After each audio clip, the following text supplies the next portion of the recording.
complaining of being pinched and pricked by demons. The girls then began to utter strange sounds and to contort themselves into odd positions, after which many other girls joined in a movement that's now being called #MeTooBewitched. Under the slogan, "Believe all hysterical girls making unsubstantiated charges," Salem Democrats are calling for anyone accused of witchcraft to immediately be hanged or pressed to death with rocks, whichever makes for better TV. As Salem Senator Mazie Goodwife Hirano told reporters, quote, "Even if these accusations turn out to be false, the accused should still be hanged, lest they be seen to undermine the lived experience of women who feel they've been unfairly possessed by demons. Anyone who disagrees is probably a witch as well and should be burned at the stake on the basis of their political beliefs," unquote. Salem Senator Dianne Manipulation Feinstein issued a statement saying, quote, "I have in my hand a blank piece of paper submitted by an anonymous source which assures me that these accusations of witchcraft originated with Tituba, a dark-skinned slave. Are you really going to disbelieve the word of an oppressed minority woman? Surely not. Instead, we should become hysterical and slaughter our neighbors at the first hint of baseless innuendo," unquote. The New York Times, a future newspaper that will later become a former newspaper, wrote an editorial saying, quote, "Although in the past we have supported satanic sexual abuse by those who share our socialist beliefs, we now cynically express sanctimonious condemnation mingled with unreasoning panic, tinged with sexual puritanism as a way of serving our political ends. Make no mistake, we will return to supporting Satanism as soon as we've destroyed all those who oppose us, because we have no principles," unquote. Democrats say they will continue to fight against witchcraft until good has triumphed over evil, or until the 1692 midterms, whichever comes first. Trigger warning, I'm Andrew Klavan, and this is The Andrew Klavan Show. I feel hunky-dunky, life is tickety-boo. Birds are winging, also singing hunky-dunky-doo. Ship-shape, tipsy-topsy, the world is zippity-zing. It's a wonderful day, hurrah, hooray! It makes me want to sing. Oh, hurrah, hooray! Oh, hooray, hurrah! All right, the Klavanless weekend is over, and what a Klavanless weekend it was in Washington. Disgraceful goings on there, and a major week for the country coming up. This is a genuine turning point for the country. Michael Knowles will be here to discuss the historic aspect of it, giving us the true story of Anita Hill and Clarence Thomas, for those of you who have forgotten. Leftism ruins everything. Leftism ruins everything, and the reason it ruins everything is because it turns everything into a mask for the pursuit of power. I mean, all leftism is, when I say leftism, I don't just mean social programs or social cares and all this. I mean leftism, the theory that the state should be in charge. It should be in charge of your money. It should govern your religious opinions. It should be able to shut you down when you say things that people don't like, that are hateful. The state should be in charge instead of the individual. There is only one original, new, radical political idea in all of human history, which is that the individual should rule his own life. Everything else is Pharaoh. Everything else is leftism, and that is what leftism is about. It is about, it's in the Bible. Pharaoh stored up the grain, and then when people were starving, he could distribute the grain. So the Hebrews came to Egypt to get the grain. Within a generation, they were slaves. That's leftism in a nutshell, okay? So it ruins everything because it uses everything to get to power. So we're talking about blacks and the treatment of black Americans. And that's what we think we're talking about. That's where all the emotional power is. They're just talking about taking your money and using it to spend on what they think it should be spent on instead of what you think it should be spent on, instead of the local businesses, instead of the things that you want in your life. They want to take your money, which is your time, which is your life. They want to own your life, right? We're talking about gays. They come to you and say, well, gays should have rights. And you think about it, and there's arguments going on, and there's debates. And that's where all the emotional power is, right? Is this debate over gays. And we're arguing. They're not talking about gays. They're thinking about destroying your religious rights. They don't just want gays to get married, which is, as far as I'm concerned, I don't care.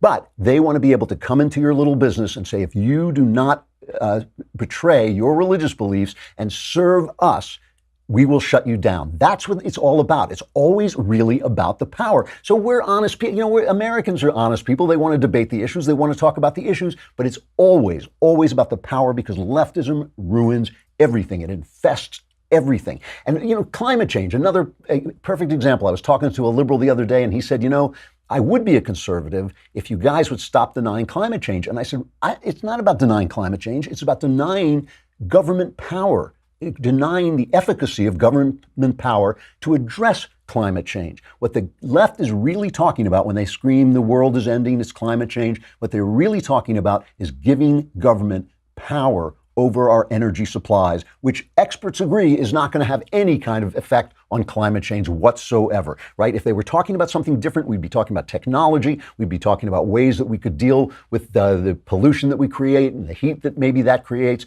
We could be talking about all of that, but all they want is panic and emotion to take power. And that is what is happening with these allegations against Brett Kavanaugh. This is truly disgusting and truly a turning point for the country. If the Republicans let Brett Kavanaugh go down on the sorts of allegations that they are bringing against him, there won't be any Republicans. I believe that you want to talk about a blue wave, there'll be a blue tsunami. They could even lose the Senate if they let this stand. Because look, again, the Me Too movement has legitimacy. It's legitimate for women to be talking about the fact that they get abused, that there are companies that have a culture of abuse, that there are guys running around at NBC and mistreating them, and the woman can't go in and do her job without some guy tossing her over a chair, and Matt Lauer tossing her over a chair and raping her till she faints. Yeah, that's a legitimate complaint. I want to hear that complaint. I want to know what Harvey Weinstein is doing in Hollywood. I want to know if the casting couch is still in operation. Of course I do. I don't want women treated like that. Who does?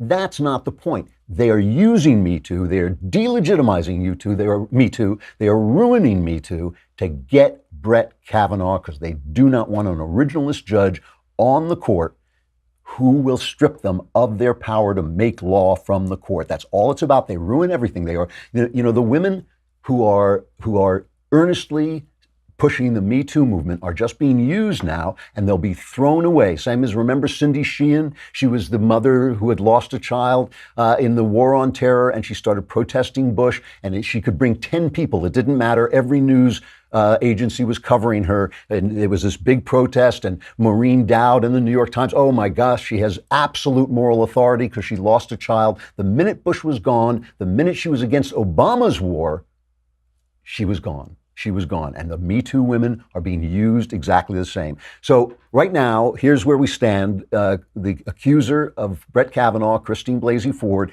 she's agreed to testify on Thursday. So everybody's looking forward to this big circus on Thursday. They're still negotiating some of the plans. The Republicans are saying we want our female staff to be able to question her because they don't like the optics of a male questioning a woman's a woman's accusations. They're stuck in this kind of weird, bigoted world where now a male is illegitimate simply for being a male. And now, this is truly disgraceful. It really is. I mean, talk about leftism ruins everything. The New Yorker has run a news story about a woman named Deborah Ramirez who says that when she was a freshman at Yale, someone, maybe Kavanaugh, exposed himself at a drunken party. She wasn't sure the Democrats were looking for her. She came forward only because the Democrats hunted her down. The New York Times said they interviewed dozens of people, and they didn't run the story because they interviewed dozens of people looking for someone to corroborate her story, and they couldn't find anyone. She herself said that for 6 days, she was unsure whether it was Kavanaugh who did this. Then she talked to her lawyer, and ultimately she found out, oh, yes, it was. This is it. And Kavanaugh's response, by the way, has remained what it is. He's talking about the Blasey Ford accusations. Kavanaugh says this alleged event from 35 years ago did not happen. The people who knew me then know that this did not happen and have said so. And that's true. There were something like 3 people that Ford said were there. They all deny that it happened. One of them, a woman, she also denies it. He goes on to say this is a smear. Plain and simple, I look forward to testifying on Thursday about the truth and defending my good name and the reputation for character and integrity I've spent a lifetime building against these last-minute allegations. And then, because there's no scandal, no stink, no publicity that Michael Avenatti, the creepy porn lawyer, doesn't want a part of, man. If you stand between him and a camera, you are going to get run over. He is now saying he has credible information that Brett Kavanaugh, I shouldn't laugh, but because it's so ugly, Brett Kavanaugh essentially ran a gang rape ring in the early 1980s with his high school friend, Mark Judge. I'm sure that there's a lot of credibility to that. I can really see him, in his thug glasses and his thug cigarette, Brett Kavanaugh, peddling women for gang rape. I mean, it really is insane. And by the way, I think it could be a tactical error. I think when you bring forward things like this New Yorker piece, also by Ronan Farrow, when you bring them forward and they're so unbelievable, it casts doubt on Blasey Ford. It is not about the charge. It is about the power. They use our natural instinct, especially men's natural instinct to protect women and women's natural feeling that they're not being heard. This has been true throughout all history. I'm not saying there's not some legitimacy to it, but it is true throughout all history. Women are always saying, we're not being heard. They're using that anger and they need to protect women just to get power. You want to talk about ruining everything? What is the most popular novel in American history? The most important novel in American history might be Huck Finn, but certainly one of them is To Kill a Mockingbird, right? To Kill a Mockingbird. And what is To Kill a Mockingbird about? It is about a false accusation of rape against a black man. Whatever her name is, Mayella Ewell. She accuses a black man of trifling with her. And the lawyer, Atticus Finch, gets her on the stand and proves that she's lying. And here's her response. She immediately plays the female card, telling the Southerners that they're not Southern gentlemen if they don't defend her. I got something to say. And then I ain't gonna say no more. He took advantage of me. And if you find fancy gentlemen ain't gonna do nothing about it, then you're just a bunch of lousy, yellow, stinking cowards. The whole bunch of you. See, we thought they were talking about due process. We thought they were talking about a black man should receive the same due process as a white man in America. We thought they were talking about justice. We thought that they wanted blacks included, but no, my friend, no. They were just talking about using your emotions to get power, because now the Democrats are Mayella Ewell, whatever her name is. Now they are that woman on the stand screaming, I was trifled with. Never mind the facts, never mind the evidence, never mind that there's contradictory evidence. They are that person on the stand saying, I'm a woman and therefore I must be believed. They even have ruined To Kill a Mockingbird. I know when I'm talking that what you're really, you're having a hard time concentrating because you're thinking, how does he look so beautiful?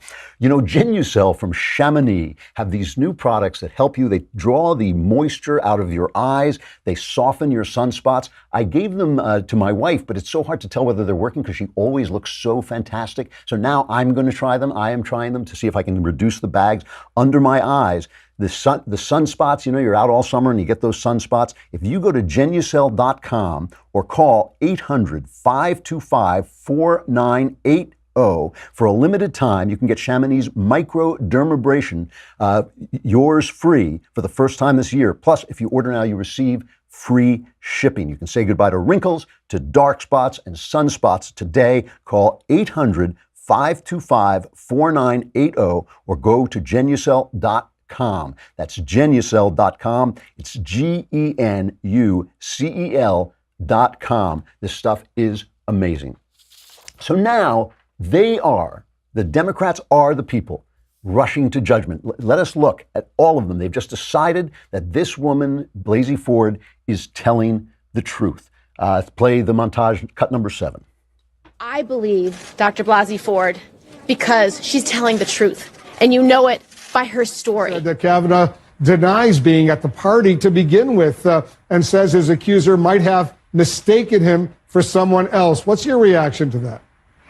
Well, I've heard, many predators say and refute allegations against them. I think what we need... As I said, I believe Professor Ford. I think she's credible. And I think when the investigation is finished and when she testifies and Judge Kavanaugh testifies. I think a majority of senators will find her credible. She told her husband, this is a trauma she's been dealing with her whole life. She doesn't want to be in a bedroom that doesn't have two doors. And it's going to be about listening to what each party has to say. But I believe her. Do you believe her story? Well, I could tell you it really does have a ring of truth to it. I am skeptical of polygraphs, but for those who believe them, she has passed a polygraph test. Another big liberal work of art is The Crucible by Arthur Miller about the Salem witch hunts. It was supposed to also be about the hunting communists. Oh my gosh, how can we just believe this panic? They are now the Salem witch. They are doing it. They are doing exactly what they told us we were always doing, that we were the bad guys. No, it's really them, because all they ever wanted was power. And Mazie Hirono, who was senator from Hawaii for some reason that I cannot explain, she went on Jake Tapper and she basically admitted it. He's guilty because he's a conservative. Doesn't Kavanaugh have the same presumption of innocence as anyone else in America? I put his denial in the context of everything that I know about him in terms of how he approaches his cases. As I said, his credibility is already very questionable in my mind and in the minds of a lot of my fellow Judiciary Committee members, the Democrats. So he comes and, when I say that he's very outcome driven, he has an ideological agenda. It's very outcome driven. And I can sit here and talk to you about some of the cases that exemplifies his, in my view, inability to be fair in the cases that... So basically his decisions are why he's guilty. The left ruins everything. They are the Salem witch trials. They are To Kill a Mockingbird. And remember what it says in that book: to kill a mockingbird is a sin. To do this to an innocent man, it is a sin, and the left is committing it because the left ruins everything. All right. I want to talk a little bit about what's happening on social media, talking about the left ruins everything, social media, because social media is such a gift, such a wonderful thing, our ability to connect with one another, our ability to, search for all this information. There's a draft executive order going around the White House examining whether federal agencies should start looking at social media to see if it's censoring conservative speech before maybe breaking them up as monopolies. And this is unofficial, but I personally think it is worth looking at.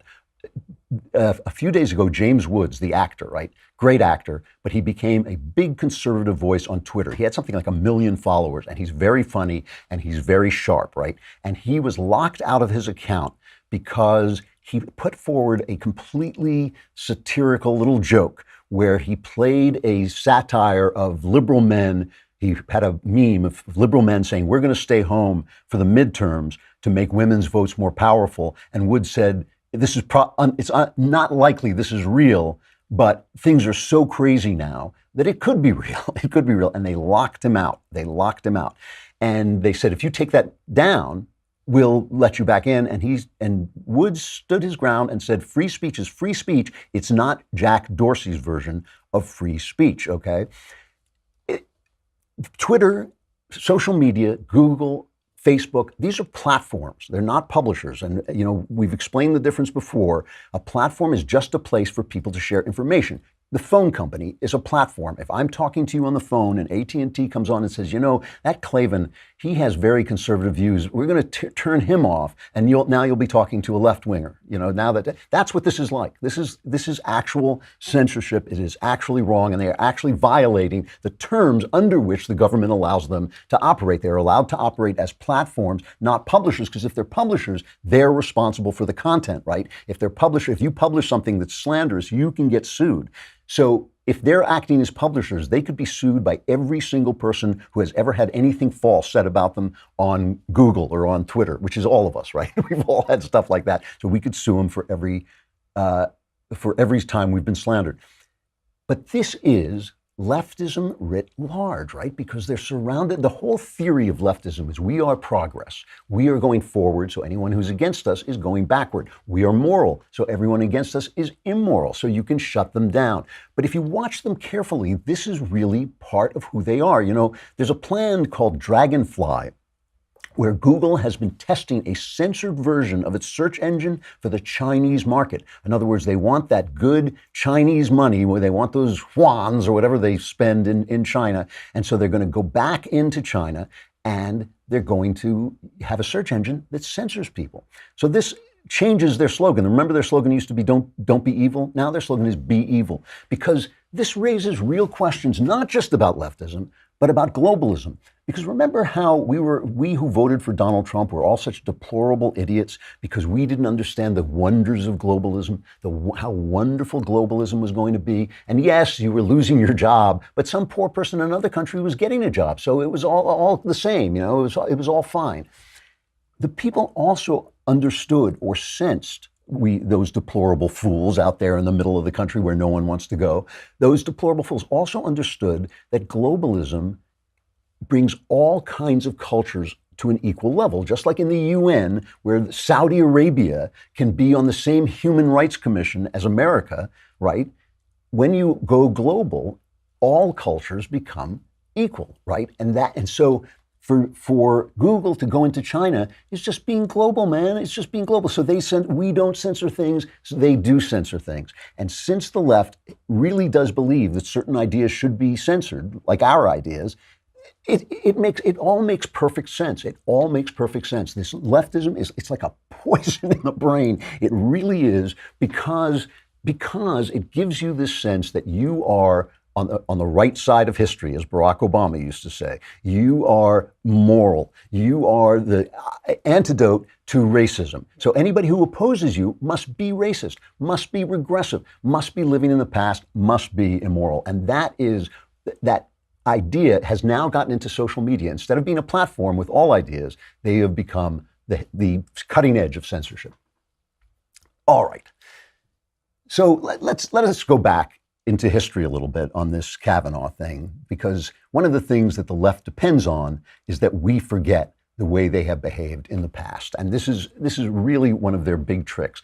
They not only want us to forget the way they behaved in the past, they rewrite the past because they own so much of the culture, the movie studios, the TV studios, all the news shows. Because they can rewrite history and rewrite culture and keep their side of the story in the forefront, they can rewrite what's going on. So let's remember, they've been complaining and whining about Merrick Garland. The GOP used some pretty hardball politics to stall Merrick Garland until the election. Then they lost the election, and we was robbed. That's politics. It's hardball, but it's politics. Their version of this is to destroy people, to destroy their reputations, to misrepresent what they believe, and they have been doing it for a long, long time. In 1982, Ronald Reagan nominated Robert Bork to the Supreme Court, and he was a brilliant originalist jurist who believed in the original interpretation of the Constitution. He was also the guy, the left hated him because he was also the guy who agreed to fire Archibald Cox, who was investigating Watergate. That was called the Saturday Night Massacre. Nixon told people to fire him. They wouldn't fire him, so he fired everybody and finally put Bork in there, and Bork did the firing. So the left hated him. Teddy Kennedy, before the GOP could get its ducks in a row, Teddy Kennedy immediately took to the floor of the Senate and denounced Robert Bork in these terms, these amazing terms. In Robert Bork's America, there is no room at the inn for blacks and no place in the Constitution for women. And in our America, there should be no seat on the Supreme Court for Robert Bork. Mr. Bork has been equally extreme in his opposition to the right to privacy. In an article in 1971, he said, in effect, that a husband and wife have no greater right to privacy under the Constitution than a smokestack has to pollute the air. What I hear you're saying here now is that the test that was used about 90 years ago, and which was the basis for discrimination against women, is the standard that you would use. You may be able to elaborate on it, but that's at least what I'm hearing. So this is Teddy Kennedy, man who dropped his girlfriend in the drink, left her there while he went home to change clothes and establish an alibi, left her there to suffocate, as the autopsy then revealed. As the water rose, if he had called for help, she would have been saved. She could have been saved, but now he had to preserve that political career. So his history vanishes because he becomes the lion of the Senate. And this was a shameful, shameful moment. And of course, it became a phrase. borking. They shouldn't call it borking because it's just character assassination. The things, I mean, they did things like they got his video rental records and things like this, and then Anita Hill. And so let's bring on Michael Knowles. Is Michael Knowles there? This is the Daily Wire's own Michael Knowles, the host of the charming host of the Michael Knowles Show. So your assignment was to rediscover the story of Anita Hill. So let us know what this because this is the left keeps talking about this. Oh, this is Anita Hill all over again. Let's remember who Anita Hill was and how this went down. You really give me the worst assignments, Drew. I thought I was getting enough of this looking at Kavanaugh, but so I went back and I went point by point through the Anita Hill controversy, and I even watched that awful HBO movie where the left rewrote history. You took one for the team. I took one for the team. So it's incredible how it all matches up. Just to refresh our memory, I know it's been a couple decades on a few facts. This was the same thing. You've got Clarence Thomas, eminently qualified judge. He's up for the seat. And at the 11th hour, at the very last minute, they dredge up some accusations of sexual harassment from when Clarence Thomas was at the Equal Employment Opportunity Commission and at the Department of Education. Now, what were the accusations? The accusations were not that he had sex with Anita Hill, that he pushed Anita Hill up against a wall, that he dragged her behind a car or went over to her house, or anything like that. It's that he made some comments offhand about pornography, that he made comments, particularly lurid comments about things that he found in his Coca-Cola can. This was broadcast to the entire nation. Just tiny sleaze like this.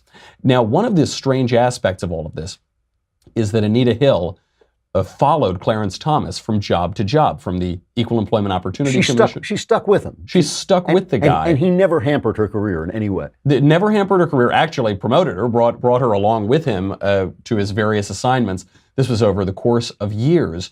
But the Democrats glommed onto this, they dragged it up, and they rooted it out. They brought her to D.C. to testify. This went on and on. Now, one thing that we forget, because Clarence Thomas defended himself very well, he referred to it as a high-tech lynching for uppity blacks who in any way deigned to think for themselves and who refused to kowtow to an old order. So he used his victim card against their victim card. That's right. If he looked like Brett Kavanaugh, he probably wouldn't have been able to do that. Yep. But they did, the Democrats made a very conscious race play here to try to mitigate racial factors.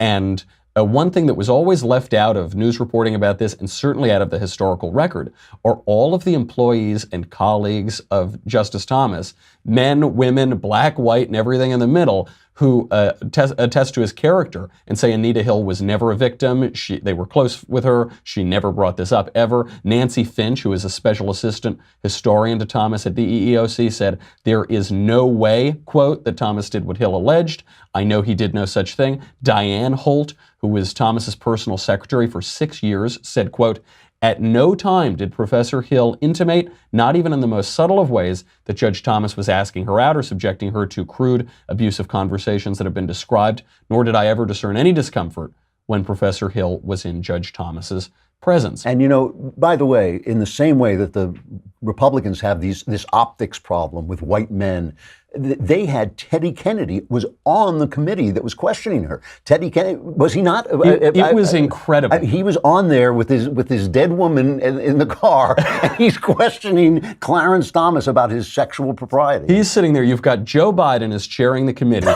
Ted Kennedy is there, and he says, well, Judge, did the girl drown? No, Senator Kennedy. Oh, well, what are we even doing here for then?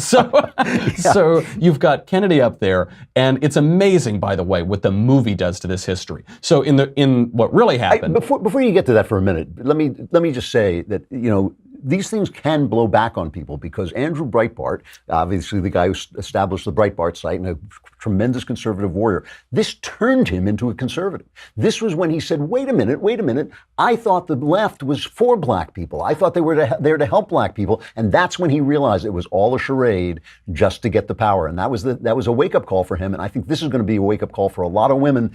Women have sons, they have husbands, they have brothers. They do not want them destroyed by this kind of allegation without any proof. That's right. And it's all about that precedent. One thing that we're not hearing about too much, and we didn't hear about with the Anita Hill story, is the ideological basis of it in Borking, in Robert Bork. Democrats on the committee tried to push that aside. They say it's not about views of the Constitution or textualism or ideology. It's about this thing that allegedly happened, according to one witness, however many years ago, before she followed him to another job. There were a couple of other witnesses over time who came forward and said, I've got allegations, but even the Democrats on the committee didn't consider them terribly credible. There were jilted ex-employees, and even they were reluctant to bring them on because they thought it would be a farce.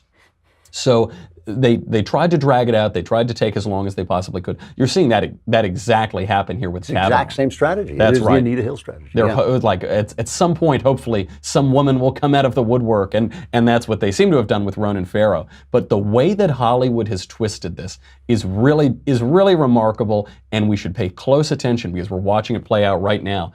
I watched this terrible, terrible movie, and it opens up. You do it so we don't have to. I did it so you don't have to. And what's amazing about it is not just so much the facts that they get wrong, though they do get facts wrong. They attribute certain redemptive moments to Ted Kennedy that I assure you never happened, neither in the Anita Hill hearings nor in the life of Ted Kennedy.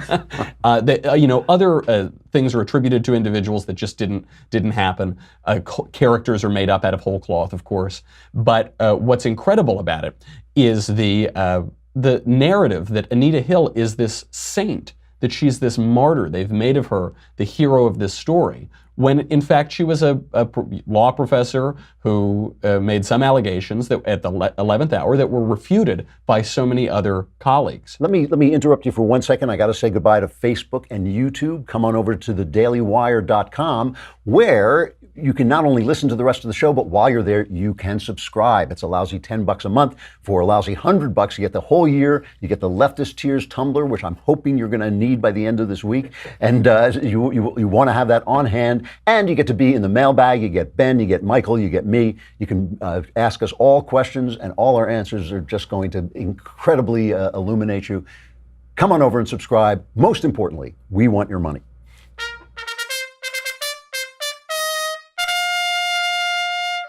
All right, sorry. So go ahead, let's hear it. So the movie opens up, and you've got a concerned, earnest young woman Senate staffer. She's not working at the direction of a senator. She just wants to find the truth. And she calls Anita Hill. And Anita Hill, coincidentally, lucky for her, she's wearing her Yale t-shirt at the time. It's really good, because if those cameras caught her in her pajamas, it would be very awkward. And so she's wearing her big Yale t-shirt, and she says, hello, I don't want to do this, but it's my duty, and I must testify at the 11th hour to torpedo a good man's career who was my benefactor for much of my career. So she's, she makes these allegations tearfully. She says to her parents that you're going to hear bad things, and then it cuts to Thomas. And Thomas shows very little emotion. He seems frustrated, but he shows very little emotion. He mentions this to his wife Ginny, and he starts to raise his voice, and she says, "Don't yell, Clarence." And the implication is clearly he's guilty as sin. The implication is that the wife knew that he was guilty, and Anita Hill, she's so honest. The only time that the movie even mentions Robert Bork, even mentions the ideological battle that is undergirding this entire nomination, is when Strom Thurmond yells out, "We need to protect our judge. We don't need another Bork." One of the least sympathetic men in the United States Senate. Exactly. This is an amazing thing. I've spent years talking to conservatives about the culture and how important it is for us to be part of the culture, and how important it is for us to not to say, I'm not going to, there's culture, everybody's cursing and the women are taking off their clothes. I'm just going to watch Turner Classic Movies. But this is why they own history. That's because right. all anybody is ever going to see is that movie. People are not going to go back and read the histories. They're not going to listen, especially with us getting censored on social media, and they're jiggering the algorithm so we don't turn up. But they've done this with everything. The Valerie Plame scandal, which was an absolute hit job on George W. Bush. Completely, they made it into a movie, Fair Game, right? And Fair Game, that Valerie Plame was a hero, and Joseph Wilson, instead of being what he was, which was a kind of sleazy guy who told a lie and got caught in it, they became the heroes. And when Joseph Wilson was asked about the fact that nobody was going to see the movie, he was asked about it. This is what he said. He said, for people who have short memories or don't read, this is the only way they will remember the period. And that's true of Fair Game. It's true of JFK, which instead of a lone communist killing the president, it was a conservative conspiracy. It was true of Argo. That won the Oscar. And that made Jimmy Carter, instead of a feckless, incompetent buffoon, it turned him into this noble guy who was going to, save us from going to war. And they do it. It's why they won't let Melania Trump on any magazine covers. That's the most beautiful first lady we've ever had. Graceful. He cannot get on a cover. They know that the culture becomes history. Just in the same way that history becomes literature, just becomes a story, in the same way, culture becomes history, and they know it. I'm going to let you finish. We got just a little bit of time, so you can wrap it up. Well, they won't, I think the big takeaway is they won't paint with a subtle brush. At the end of this movie, you've got some fictional character, another fictional character saying, it's all been discredited. Clarence is going to go through. She says, well, who do you believe? And then the girl turns to the camera, windswept hair. I believe her. Audience, in case you missed it, believe her. And the conservatives have to fight back on this cultural front. All right, Knowles. Thanks very much. The Michael Knowles of The Michael Knowles Show. It is always good talking to you. I'll talk to you later. See you later. This is it. The culture rewrites history, and that lasts forever. Culture lasts. Life is short, but art is long, and that is what they know, and they use it to their advantage, and we should be in that business too. All right, time for our crappy culture.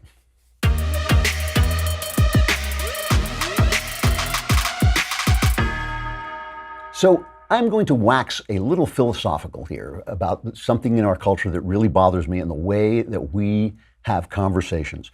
We're just talking about the imagination, how the left colonizes the imagination. They get inside our heads with their movies, with their TV shows, with their news programs, all the means, and with education, all the means of communication belong to them. In the old video game, that thing, all your bases belong to us. Well, all the means of communication belong to them. And they use that to colonize the imagination. And one of the funny facts about the imagination is in the imagination, there's no time. Think about things that happened to you when you were a child, painful things that happened to you when you were a child, something your dad did that was mean or your mom did, whatever it is. If you think about that right now, you can get just as angry, just as hurt, just as sad as you were at the time. Time does not exist in the imagination. Everything is happening now. And one of the ways that the left controls our debate is because they understand the imagination better than the right does. The right really is always about facts. We're always pointing at charts and saying, look at there, here's the numbers and the glass are going in. And they're meanwhile telling stories because they know in the imagination, there's no time. Everything is happening now. So for instance, they'll talk about abortion. I've talked about this before, but I think it's the worst aspect of this. And they'll say, well, a baby is not a person. An unborn baby is not a person, can't decide anything, can't, have preferences. And there's a guy, Peter Singer, and among others, who is an ethicist at Princeton, who says, yeah, you should be able to, to kill born children because they don't have choices. They can't decide things the way, for instance, even a dog can do. He will actually say that. But we live in time. We're not just who we are now, we're who we will become. And time really exists, So I could say, yeah, well, Peter Singer can't make a decision when he's asleep, so I can kill him. No, because eventually he wakes up. Eventually the child in your womb becomes a person, and so has the rights of a person, even now, when he can't make decisions. But this also works in the past, when the people are talking about pulling down statues. And they're talking about, this guy, George Washington owned slaves. Thomas Jefferson owned slaves. They're eliminating history, right? They're eliminating the world that person lived in. George Washington, one of the greatest heroes liberty ever knew. He basically gave liberty its incarnation in our country by turning down kingship, which no one has ever done, maybe Cincinnatus in Rome, but he turned down a kingdom, basically. He turned down a continent, and by doing that, he gave us our liberty and started the traditions that have preserved our liberty. He couldn't understand why slaves didn't work hard, because the narrative of his time was so pervasive. Just like the narrative of abortion makes it possible for good people to have abortions now. 50 years from now, when the science tells us a little bit more about who babies are and how they develop and all that, it's not going to be true. But right now, and they're going to look back on us because they won't appreciate the different times, and they're going to say, how could you have been such butchers? How could you have done such terrible things? And all of this leads back to Me Too. Listen, I want women to be protected. I understand that they are hurt by the things men do. I understand there are women who were hurt by things I did, because when you're young, you don't understand this stuff and you're so sexed up and your hormones are going crazy that it's easy to make mistakes. It's the left that gave us the culture, the sexual culture we have now. Conservatives protested every step of the way. It's the left who told us that marriage didn't matter. It's the left that told us, women could have the exact same sex lives as men and they'd be happy. It's the left when we said to women, you shouldn't get drunk with a bunch of men. They said, oh, you're blaming the victim. They're the ones who created the sexual culture. And in the 70s and the 80s, when the accusations against Brett Kavanaugh took place, we were living in a different world. I'm not saying it was right then and it's wrong now. It was wrong then too, but we were living in a different world, and the rules that he is being crucified with, even if it's true, are not the rules we were living by then. And I just think, it's so easy to make us forget there is such a thing as time, and we live in time, and the times change. And I think that it's just unfair. It is unfair. The left ruins everything. They ruined our culture. Now they're paying for the culture that they ruined. They're paying the price for what they did. And I think it's just unfair. They ruin everything. All right. It has been great being here. I'm Andrew Klavan. This is The Andrew Klavan Show, and we will see you again tomorrow.